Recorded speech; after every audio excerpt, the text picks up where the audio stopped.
June 1917. The Arabian Desert.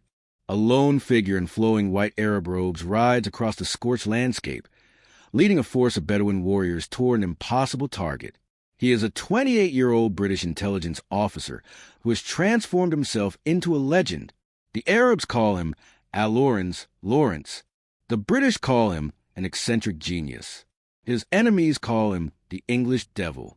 In 2 years, this unassuming archaeologist will help topple a 400-year-old empire, unite fractious desert tribes, and change the map of the Middle East forever.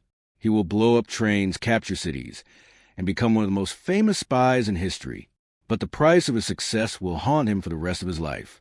This is the story of T. Lawrence of Arabia. Part spy, part soldier, part scholar. A man who became a legend in his own lifetime, then spent the rest of his life trying to escape that legend. The story you think you know, the romantic tale of the English hero who led the Arabs to freedom, is only partly true. The real story is far more complex, more tragic, and more relevant to understanding the modern Middle East than the Hollywood version ever showed. This is a story of how a brilliant, troubled man manipulated politics and warfare to serve British imperial interests, while genuinely believing he was helping the Arabs achieve independence. It's about how he succeeded beyond anyone's expectations, and how that success led to betrayal, guilt, and ultimately, tragedy. To understand Lawrence's war, you need to understand the Middle East in 1914. For 4 centuries, the Ottoman Empire, based in Istanbul, had ruled vast territories from the Balkans to the Arabian Peninsula. But by 1914, the empire was crumbling, called the sick man of Europe. When World War I erupted, the Ottomans made a fateful choice. They allied with Germany against Britain, France, and Russia. This decision would ultimately destroy their empire, and Lawrence would be the instrument of that destruction. The Ottoman decision to join the war created a crisis for Britain.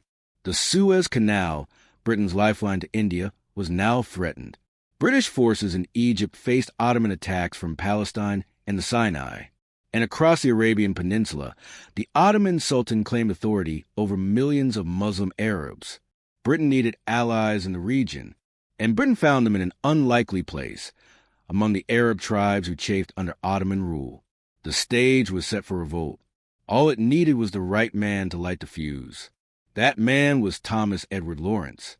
Thomas Edward Lawrence was born in Wales in 1888, the illegitimate son of an Anglo-Irish aristocrat who had run away with the family governess. His childhood was marked by this secret shame, which he never fully escaped.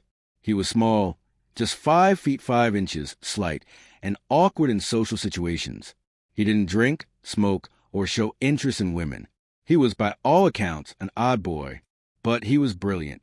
At Oxford, Lawrence studied history and became obsessed with medieval military architecture and the Crusades. For his thesis, he traveled alone through Syria and Palestine in 1909, walking nearly 1,000 miles through remote regions, studying Crusader castles, learning Arabic, and living among the people. This journey transformed him. He fell in love with the Arab world, its language, culture, and people. He felt more comfortable among Syrian villagers than in Oxford drawing rooms. The Arab world became his spiritual home. After Oxford, Lawrence joined archaeological excavations in Syria, working at the ancient Hittite city of Carchemish. For 4 years, he lived in the Middle East, perfecting his Arabic, learning to navigate tribal politics, and developing deep friendships with Arabs.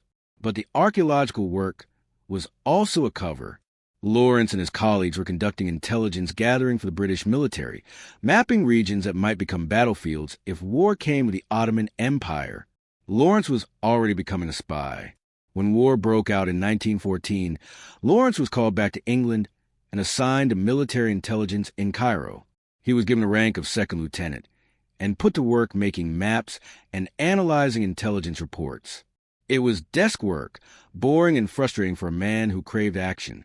But Lawrence had skills no other British officer possessed. He spoke fluent Arabic, understood Arab culture, had traveled extensively in Ottoman territories, and had contacts throughout the region. When Britain began looking for ways to encourage Arab revolt against the Ottomans, Lawrence's unique expertise suddenly made him invaluable. His moment was coming. In June 1916, Sharif Hussein of Mecca, the guardian of Islam's holiest sites, declared revolt against the Ottoman Empire. Hussein was the leader of the Hashemite clan, claiming direct descent from the Prophet Muhammad. His revolt was religiously and politically significant, but the revolt was also a calculated political move, encouraged and funded by Britain. The British had promised Hussein independence for the Arab lands if he led a successful rebellion against the Ottomans. Hussein's sons, particularly Faisal and Abdullah, led the military campaigns. They captured Mecca and other cities in the Hijaz region of western Arabia, but the revolt quickly stalled. The Arab forces were poorly organized, lacked modern weapons, and were divided by traditional tribal rivalries. The British began to worry their investment in the Arab revolt would fail. They needed someone on the ground to assess the situation and, if possible, turn the revolt into an effective military force. In October 1916, Lawrence traveled to Arabia to meet the Arab leaders. Officially, he was just an observer, reporting back to Cairo. But Lawrence had other plans. He sought opportunity, a chance to escape his desk, to prove himself and to help the Arab people he had come to love achieve independence. When Lawrence met Amir Faisal, Hussein's charismatic third son, something clicked. Faisal was intelligent, politically savvy, and genuinely committed to Arab independence. Lawrence saw in Faisal the leader who could unite the Arab tribes. And Faisal saw in Lawrence someone who understood Arabs and could help secure British support. Lawrence made his decision. He would stay with Faisal's army, not as an observer but as an active participant. He would help plan strategy, provide military advice, secure British gold and weapons, and personally lead Arab forces in battle. He would also do something almost unthinkable for a British officer. He would go native. He would adopt Arab dress, live among Bedouin tribes, learn their ways, and become, as much as possible, one of them. The transformation was both practical and psychological. Arab dress was better suited to the desert, but more importantly, it showed respect for Arab culture and helped Lawrence build trust with tribal leaders. When he rode into Bedouin camps, wearing their clothes and speaking their language, he was taken more seriously than other British officers. But Lawrence's adoption of Arab identity was also deeply personal. He felt more himself in Arab clothes than in a British uniform. He was escaping not just his desk job, but his entire uncomfortable identity as an illegitimate, awkward Englishman. In Arabia, he could reinvent himself. The legend of Lawrence of Arabia was beginning. The Arab forces couldn't fight the Ottoman army in conventional battles. They were outnumbered, outgunned, and lacked the training for set-piece warfare.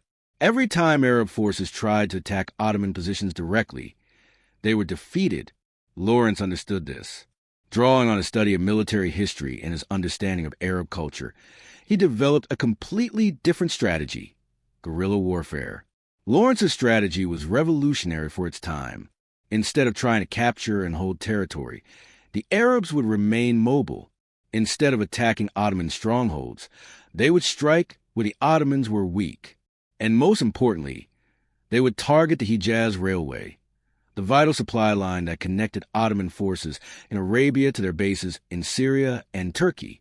The railway ran for over 800 miles through desert and mountains. It was impossible for the Ottomans to guard every mile of track. This made it the perfect target for hit-and-run attacks. Lawrence's plan was simple but effective. Arab forces would blow up sections of railway track, attack trains, destroy bridges, and ambush Ottoman repair crews. Each attack would force the Ottomans to divert troops to protect the railway, weakening their positions elsewhere. The Arabs would never hold ground. They would simply keep the Ottomans off balance and bleeding resources. He summarized the philosophy in a phrase that became famous: "The Arab war should be a war of detachment. We were to contain the enemy by the silent threat of a vast, unknown desert." But implementing the strategy required something difficult: convincing proud Bedouin warriors to avoid glorious direct combat in favor of sneaky hit-and-run attacks. Bedouin culture valued personal courage and face-to-face combat. Blowing up railways seemed cowardly. Lawrence spent hours around campfires, using his understanding of Arab culture and history to reframe guerrilla warfare as a sophisticated art. He argued that the truly courageous act was achieving victory with minimal Arab casualties. He appealed to tribal pragmatism.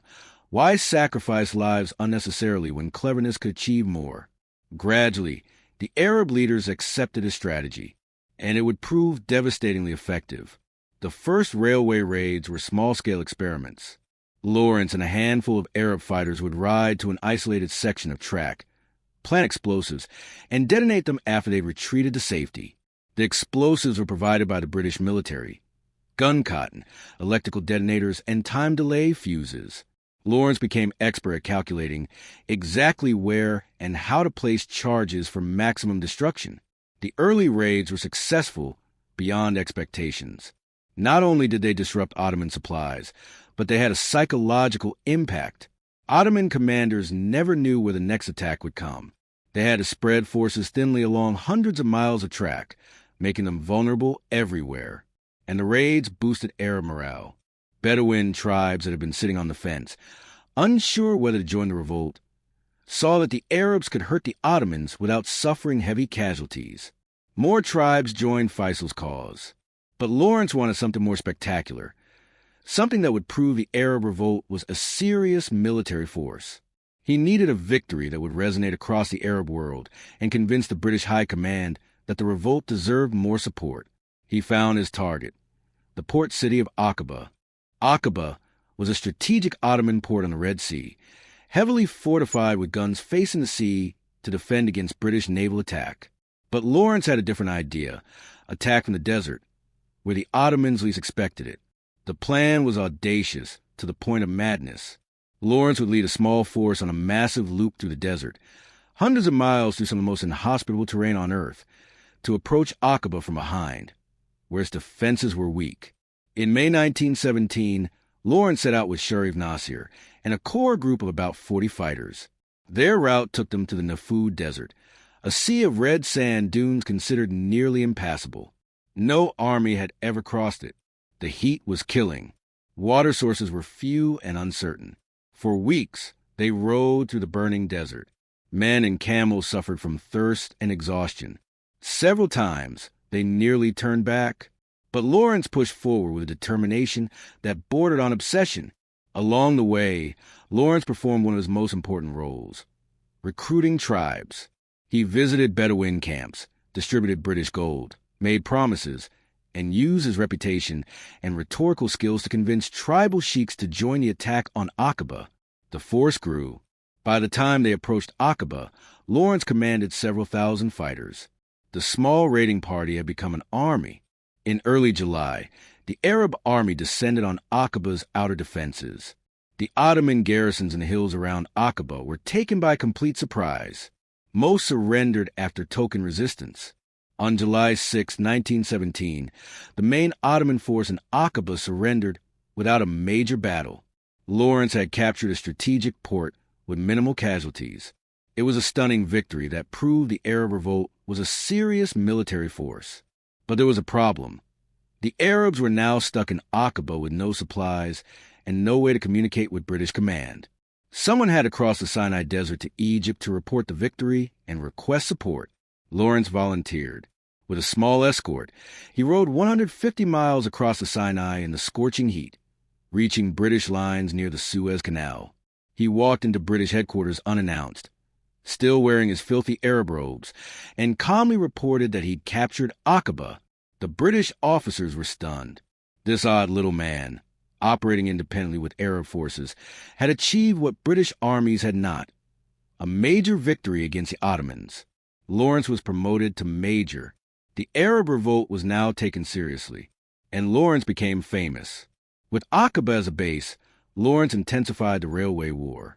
Throughout late 1917 and into 1918, he led dozens of raids against the Hejaz Railway, perfecting the art of train ambush.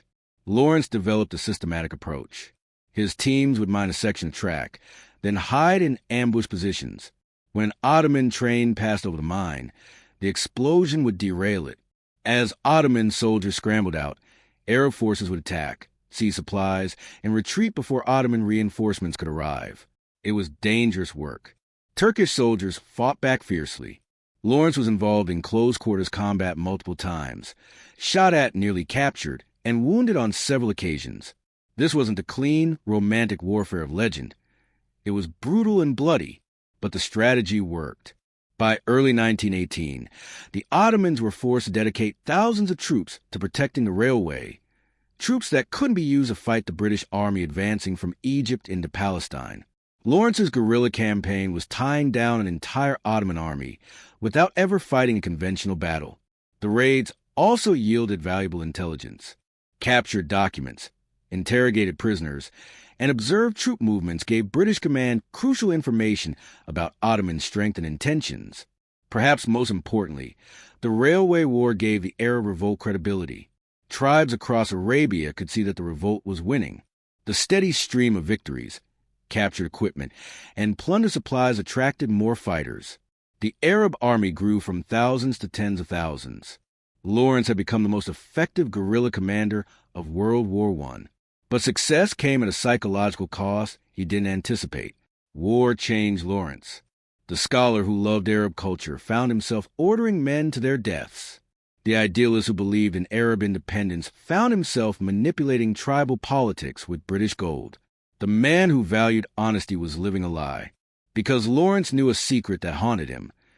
Britain had no intention of granting the Arabs the independence he had promised them.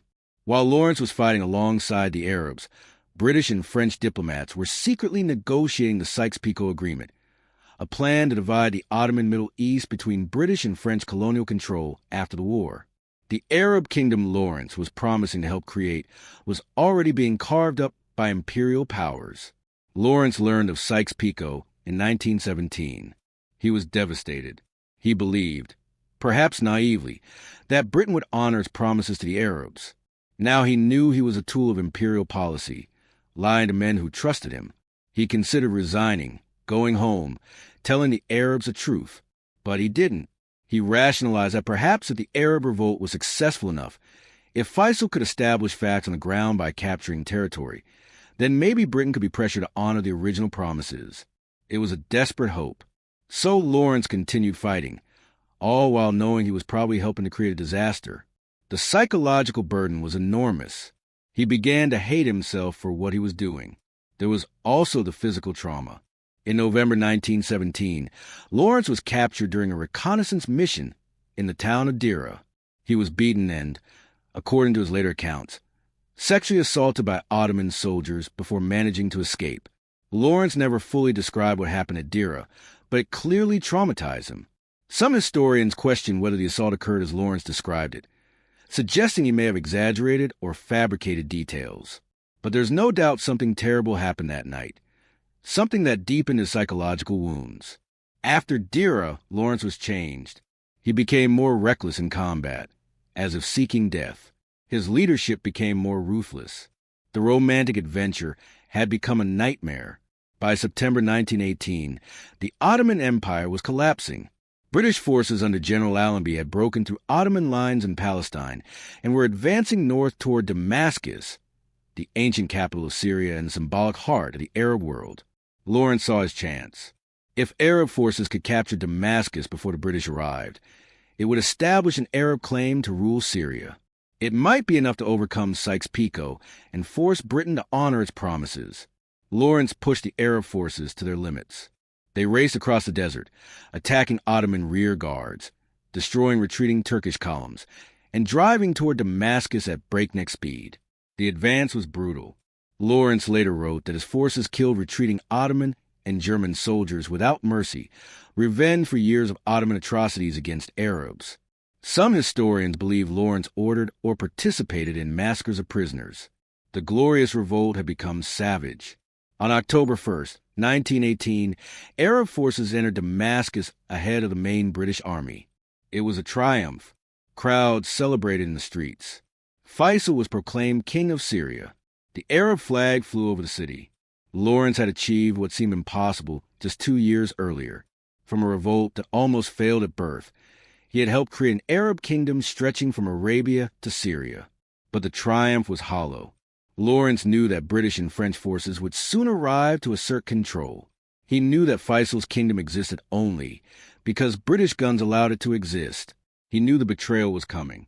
Lawrence left Damascus within days. He couldn't bear to watch what came next. He requested immediate return to England, resigned a commission, and tried to disappear. The war was over. Lawrence had won every battle, but he had lost the war for Arab independence. Lawrence couldn't escape so easily. In 1919, he was summoned to the Paris Peace Conference, where the victorious Allies were redrawing the map of the world. Faisal attended, representing Arab interests, hoping to secure recognition for the Kingdom of Syria. Lawrence came as his advisor and translator, and as an advocate for keeping British promises to the Arabs. It was a disaster. The European powers had no intention of granting Arab independence. Britain wanted control of Palestine and Iraq. France demanded Syria and Lebanon. The United States proposed vague ideals about self-determination, but did nothing to enforce them. Lawrence watched, increasingly frustrated and angry, as the Arabs were sidelined. He wrote memoranda, argued in private meetings, and even made public statements criticizing British policy. It accomplished nothing. The final settlement was exactly what Lawrence feared. France received Syria and expelled Faisal, who had been king for less than 2 years. Britain took control of Palestine and Iraq as League of Nations mandates, essentially colonies by another name. The Arabian Peninsula remained independent under Hussein's family, but only the parts Britain didn't want. Lawrence had promised the Arabs an independent kingdom. Instead, they got new colonial masters. He felt he had betrayed them. Many Arabs agreed. Years later, Lawrence wrote, "We lived many lives in those whirling campaigns, never sparing ourselves. Yet when we achieved and the new world dawned, the old men came out again and took our victory to remake in the likeness of the former world they knew. Youth could win, but had not learned to keep." He blamed himself. He blamed British politicians. He blamed the entire imperial system. But the damage was done. The modern Middle East was being shaped, and the seeds of future conflicts were being planted. Back in England, Lawrence tried to process his wartime experiences by writing. The result was 7 Pillars of Wisdom, an enormous memoir of the Arab Revolt, part military history, part adventure story, part psychological confession. The book is extraordinary, beautifully written, brutally honest about some things and evasive about others, mixing brilliant analysis of guerrilla warfare with poetic descriptions of the desert. It's both a celebration of Arab culture and a confession of British betrayal. But Lawrence couldn't let it go.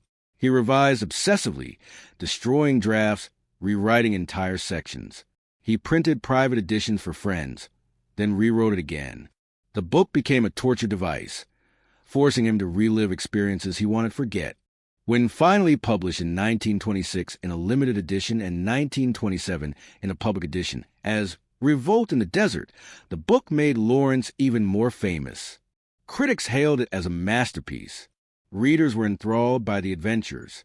But for Lawrence, the fame was agony. He didn't want to be celebrated for what he considered a failure. He didn't want to be Lawrence of Arabia, the romantic hero. He wanted to be forgotten. Instead, he became one of the most famous men in the world. Lawrence's response to fame was to try to disappear. In 1922, using a false name, he enlisted in the Royal Air Force as an ordinary aircraft man, the lowest rank possible. The hero who had commanded armies became a mechanic servicing aircraft. When journalists discovered his identity, he was forced out of the RAF and joined the Royal Tank Corps, again as an ordinary enlisted man, again under a false name. The press followed him. Photographers stalked him. He was the most famous anonymous soldier in Britain. Why did he do this? Psychologists have debated it for decades. Some say he was punishing himself for his perceived failures in Arabia. Others suggest he was escaping his conflicted sexuality. The military's rigid hierarchy and physical hardship provided structure and purpose. Still others think he was simply deeply uncomfortable with his own identity and sought to erase himself. Whatever the reason, Lawrence spent most of the 1920s and early 1930s as an enlisted man, serving in the RAF and Tank Corps. He developed expertise in high-speed boat design for the RAF's Marine Craft Section. He found some peace in mechanical work and the anonymity of military routine. But he could never fully escape. His past followed him, and in private, he maintained correspondence with politicians, writers, and intellectuals, continuing to advocate for Arab causes and criticize British Middle Eastern policy. He also wrote another book, The Mint, about his experiences in the RAF, describing the brutality and dehumanization of military training. It was brutally honest, often disturbing, and wouldn't be published until after his death. It showed a man still struggling with trauma and identity. Lawrence was a mess of contradictions, a man who craved obscurity but couldn't stop writing books about himself, who sought anonymity but maintained high-level political contacts, who claimed to want simplicity but engaged in complex psychological self-torture. He was, in the end, a deeply troubled man trying to make sense of what he'd done and who he'd become. On May 13th, 1935, T. Lawrence was riding his motorcycle near his cottage in Dorset, England. He was 46 years old, recently retired from the RAF, finally hoping to live quietly. A dip in the road hid two boys on bicycles. Lawrence swerved to avoid them. He lost control at high speed and was thrown from the motorcycle. He suffered severe head injuries and never regained consciousness. He died 6 days later. The death seemed accidental, but some have questioned whether it was. Lawrence had been depressed. He had written letters suggesting he saw no purpose in continuing. Some friends believed he deliberately crashed. Suicide that looked like an accident. We'll never know for certain. But whether accident or suicide, Lawrence's death had a certain tragic appropriateness. He had been racing toward oblivion for years. On a Dorset road, he finally reached it. His funeral was attended by Winston Churchill, military leaders, and representatives from the Arab world. The man who tried to disappear was given a hero's burial. The irony would have tortured him. His gravestone in Moreton, Dorset, is simple: T. Lawrence, 1888 to 1935. No titles, no mention of Arabia, just a name and dates. Perhaps that's what he would have wanted, but the world wouldn't let him rest. Within years, books were being written about him. In 1962, the film Lawrence of Arabia made him an immortal legend. The man who wanted to be forgotten became impossible to forget. So who was the real T. Lawrence? The answer is complicated. The Lawrence of popular imagination, the romantic hero who loved the Arabs and fought for their freedom, is partly true. Lawrence did genuinely respect Arab culture. He did form real friendships with Arab leaders. He did oppose British imperialism's worst excesses.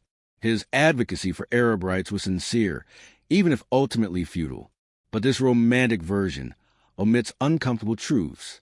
Lawrence was also a British intelligence officer serving imperial interests. He manipulated tribal politics with British gold. He made promises he knew Britain wouldn't keep. He participated in or ordered acts of extreme violence. And his relationship with Arabs, however genuine, was still that of a European among colonized people, fundamentally unequal. Arab perspectives on Lawrence are mixed. Some Arabs remember him as a true friend who genuinely tried to help. Others see him as just another British imperialist who used Arabs for British purposes. In the modern Middle East, Lawrence is often viewed with suspicion, a symbol of Western manipulation and broken promises. The truth is probably that Lawrence was both, a genuine friend to some Arabs and a tool of British imperialism. He contained both things simultaneously, which is why he suffered such psychological torment. Militarily, Lawrence's contributions were real and significant. His guerrilla warfare strategy was innovative and effective. He did help win World War I in the Middle Eastern theater. Military academies still study his tactics, but his strategic impact is often exaggerated. The Arab Revolt, while important, was a sideshow to the main British campaign in Palestine. The Ottoman Empire was already crumbling. Whether the Arab Revolt significantly accelerated Ottoman defeat is debatable. Lawrence the writer deserves recognition. 7 Pillars of Wisdom is a genuine literary achievement, one of the great war memoirs in English. It influenced how generations understood guerrilla warfare, Arab culture, and the psychology of combat. But Lawrence the legend, created by journalists, his own writing, and ultimately by Hollywood, bears only partial resemblance to the complex, troubled, contradictory man who actually existed. The real Lawrence was more interesting than the legend, but also more troubling. To understand Lawrence's true legacy, we need to follow what happened to the Arabs after he left. Faisal, expelled from Syria by the French in 1920, was installed by the British as King of Iraq in 1921. a consolation prize for losing Syria. He ruled until his death in 1933, never fully independent of British influence. His brother Abdullah was made ruler of Transjordan, later Jordan. Their father Hussein briefly held the Arabian Hijaz before being conquered by Ibn Saud, who founded Saudi Arabia. The Hashemite family that Lawrence supported ended up with Jordan and briefly Iraq, but not the unified independent Arab kingdom they'd been promised. Palestine, meanwhile, became the focus of escalating conflict. Britain's contradictory promises to both Arabs and Zionists, the Balfour Declaration promising a Jewish homeland, while also promising Arab independence, created a situation that would explode into the Arab-Israeli conflict that continues today. Syria and Lebanon remained under French control until after World War II. Iraq endured decades of instability, coups, and eventually devastating wars. The arbitrary borders drawn by European powers in the 1920s, ignoring tribal and ethnic realities, created states that struggled for stability.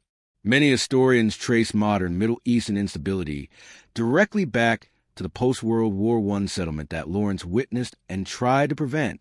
The broken promises, arbitrary borders, and colonial manipulation of the 1920s created resentments that fueled conflicts a century later. This doesn't mean Lawrence caused these problems. European imperialism was the root cause. But Lawrence was part of that system, however much he tried to work against it from within. His good intentions couldn't overcome the structural reality of colonialism. Lawrence's military innovations had lasting impact. His theories of guerrilla warfare influenced resistance movements and military strategists for decades. During World War II, British Special Operations Forces like the Long Range Desert Group used tactics Lawrence pioneered. Mao Zedong's communist insurgency in China employed similar principles of mobile warfare and avoiding enemy strengths.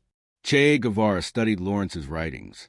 American military advisors in Vietnam read 7 Pillars of Wisdom to understand irregular warfare, though they often misunderstood or misapplied the lessons. Lawrence's key insight that insurgents should remain mobile, avoid holding territory, and win by exhausting rather than defeating the enemy became foundational to modern counterinsurgency and asymmetric warfare theory. But Lawrence also understood what many military planners forget. Guerrilla warfare only works when insurgents have popular support. You can't impose these tactics artificially. They grow from the population's commitment to a cause. This is a lesson Western militaries repeatedly failed to learn in places like Vietnam, Afghanistan, and Iraq. Lawrence succeeded in Arabia partly because the Arab population genuinely wanted independence from Ottoman rule. When Western powers tried to use similar tactics to suppress independence movements, they failed because they were on the wrong side of history. Perhaps Lawrence's greatest legacy is cultural. The story of Lawrence of Arabia became one of the 20th century's most enduring myths. David Lean's 1962 film Lawrence of Arabia is a cinematic masterpiece that introduced Lawrence to millions who never read his books or studied the history. The film is remarkably faithful to some aspects of Lawrence's story while romanticizing and simplifying others. The film's Lawrence is heroic, conflicted, but ultimately admirable, a white savior who leads primitive Arabs to civilization. This was not Lawrence's own view. He respected Arab culture deeply, but it reflected 1960s Western attitudes. The film's Arabs are mostly props in Lawrence's personal drama. The film ensured that Lawrence would be remembered, but remembered as a legend rather than as a complex, troubled man he actually was. For many people worldwide, Peter O'Toole's portrayal is more real than the historical T. Lawrence. This cultural legacy is double-edged. It keeps interest in the Arab revolt alive and introduces people to Middle Eastern history, but also perpetuates Orientalist stereotypes and centers European rather than Arab perspectives on events that primarily affected Arabs. What lessons can we draw from Lawrence's story? First, good intentions aren't enough. Lawrence genuinely wanted to help the Arabs achieve independence, but operating within an imperial system, his efforts ultimately served imperial interests. You cannot reform colonialism from within. You can only end it. Second, cultural respect matters, but it doesn't overcome structural power imbalances. Lawrence's understanding of Arab culture was genuine and valuable, but he was still a British officer, using that knowledge to advance British interests. Respect without equality is still exploitation. Third, the consequences of intervention last far longer than the intervention itself.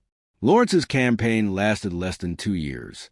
The consequences of the promises made and broken during that campaign continue to shape the Middle East a century later. Fourth, heroes are complicated. Lawrence was brave, brilliant, and deeply flawed. He genuinely cared about Arabs while manipulating them. He opposed imperialism while serving it. He sought anonymity while writing books about himself. Human beings contain contradictions, especially those thrust into extraordinary circumstances. Finally, be skeptical of legends. The story of Lawrence of Arabia, romantic, exciting, heroic, is easier to tell than the complex, troubling truth. But history deserves better than myths. The people who lived through these events, Arabs who fought for independence, Ottomans who defended their empire, British soldiers who fought alongside Lawrence, all deserve to be remembered as complete human beings, not as characters in a romantic adventure. T. Lawrence was not the hero of the Arab revolt. The Arabs were. He was a supporting player, albeit a significant one, in a drama where Arabs were the principals. He was a brilliant guerrilla strategist who helped defeat an empire. He was a gifted writer who left us one of the great war memoirs. He was a man who genuinely loved Arab culture and tried, within his limitations, to help Arabs achieve self-determination. But he was also a British intelligence officer who served imperial interests. He was a man who made promises he couldn't keep. He was someone who participated in a system of colonialism that inflicted lasting damage on the Middle East. Most of all, he was a human being, complex, contradictory, capable of both nobility and moral compromise. He achieved remarkable things and failed at what mattered most to him. He became famous for actions he came to regret. He spent his final years trying to escape an identity that had consumed him. His story is a reminder that history is made by flawed people making difficult choices in impossible circumstances. There are no perfect heroes. There are only human beings doing their best or their worst in the situations they find themselves in. Lawrence of Arabia united the desert, helped topple an empire, and became an immortal legend. But T. Lawrence, the man, remained forever divided between two cultures, between duty and conscience, between who he was and who he wished to be. In the end, perhaps that division was his most human quality, and the thing that makes a story worth remembering not as legend, but as history. Thank you for watching this examination of T. Lawrence and the Arab Revolt. This story has no simple heroes or villains, only complicated people navigating impossible situations. If you found this documentary informative, please subscribe, and share. Understanding history's complexity helps us navigate our own complicated world.